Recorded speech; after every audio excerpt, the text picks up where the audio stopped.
I'm Lewis Hopper, mature student at UCL Institute of Archaeology. I've been asked to talk briefly about my disability, which has come about as a result of overuse of computers. I first noticed the symptoms that got progressively worse over time about 7 or 8 years ago. The diagnostic process was quite long because this is quite a new thing still. People do talk about RSI, and this isn't quite RSI. This is nerve damage down my ulnar nerve, which is the nerve that connects your two lower fingers on your hand here and right the way down your arm. I had the problem in both arms, but more severely in the right, purely because I'm right-handed. The first symptoms were sort of pins and needles and a numbness in the fingers, and my arm started to feel tired, as though you'd perhaps come out of a brief exam. Maybe you'd written for sort of half an hour constantly, and you would, that hurts. And over time, it's got worse, and I went for various tests through the NHS, and eventually I had to be operated on. I had both arms operated on, and essentially they severed the nerve and sort of reattached it to tauten it up a bit. It doesn't cure it, it merely arrests the,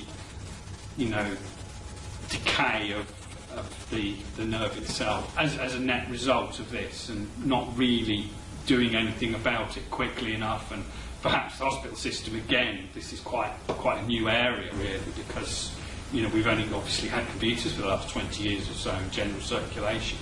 It took a while to diagnose and really get to the core of what was wrong. So as a result, I really can't write anything more than a picture postcard, that sort of length, or maybe the front of an envelope before I'm in the sort of pain that most people would generally experience from a 2-hour exam. So it is a disadvantage, and it is a difficult thing, and it's quite hard to explain to people. It's essentially, I still have the same strength in my arm. It's rather like a car. The motor is propelling me forward at the same speed, but I've lost some of the ability to steer, if you like. We all, unless we're extremely fortunate in our work, will have to use a computer. Many people for 8 or 10 hours a day or more. Quite often people will have a job in computers, go home and use their computer in their own time, looking at social media, playing computer games, or just keeping in touch with the world in general these days.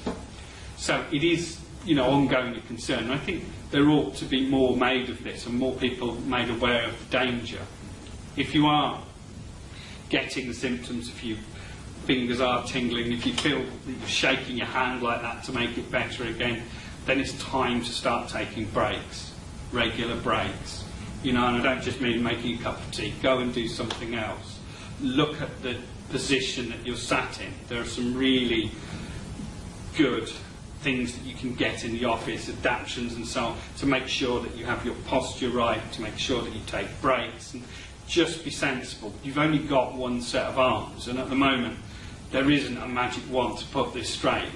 There isn't an operation to make it better, so you can't, it's not like a break. This is something you only get one set of, and you need to be aware of that and be sensible. In terms of my student life, I've been very fortunate to get help from the DSA in terms of they provided me with a laptop with some Dragon software, and within UCL itself they have provided me with a particular table which will support my arm braces so that I'm able to type in some comfort. I've been able to get extended time for exams, which is great because clearly I can no longer write. There is help there, and there is adaptive equipment. So, there is light at the end of that tunnel. It's not as though you're going to get a few symptoms and, that's it. You're stuck with it. It's a case of being sensible, as I said, looking at what you can do, because there are a lot of things that you can do.